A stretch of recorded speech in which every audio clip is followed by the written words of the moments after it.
Namino dona ibere base kudiya.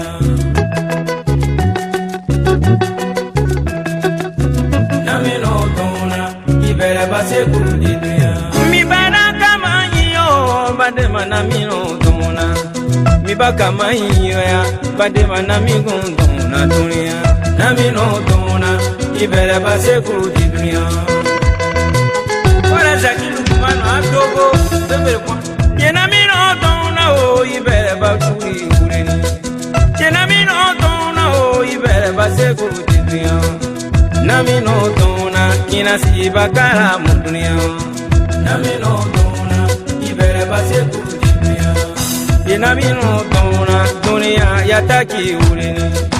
Bataki moyankoro ibere bakuri ureni. Namino dona ibere base kudiya. Wenamino dona o ibere bakuri ureni. Mibaka maiya badema namigunsa asesi. Bia kukumaku obagaru. Mibana kama iyo badema namigundona. Kasarumbaru kadria samino dona. Kawurumbaru kaya samino dona. Sekono mambaru kadria samino dona. Samino dona ibere base kudiya.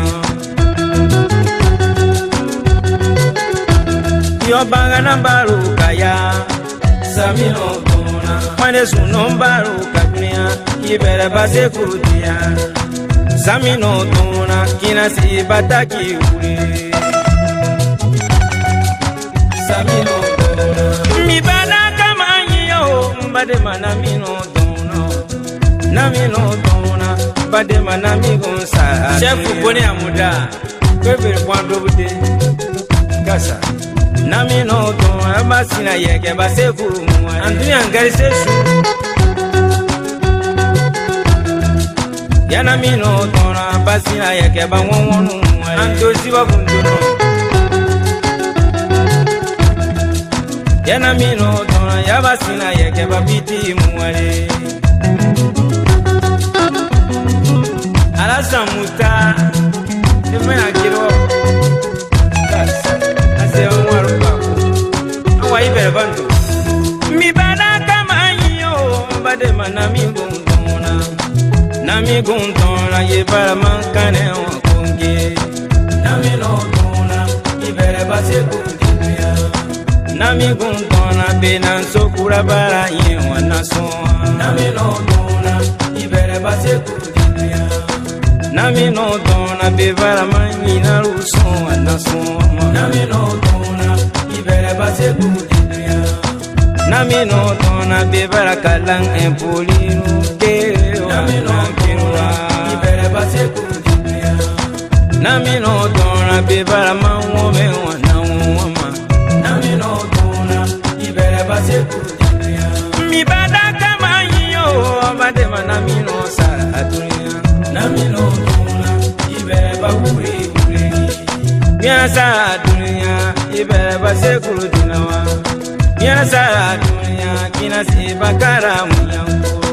Namino dona kinasi bataki ureni.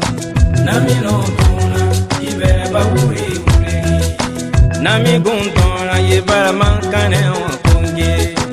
Namino dona ibere base kurudinawa. Namigundona benan sokura bara ye wanaso. Namino dona ibere base kudiya. Namino dona bevara manina ruso wanaso. Namino dona ibere base kudiya. Namino dona bevara kalang empolino ke. Namino dona ibere base kudiya. Namino dona bevara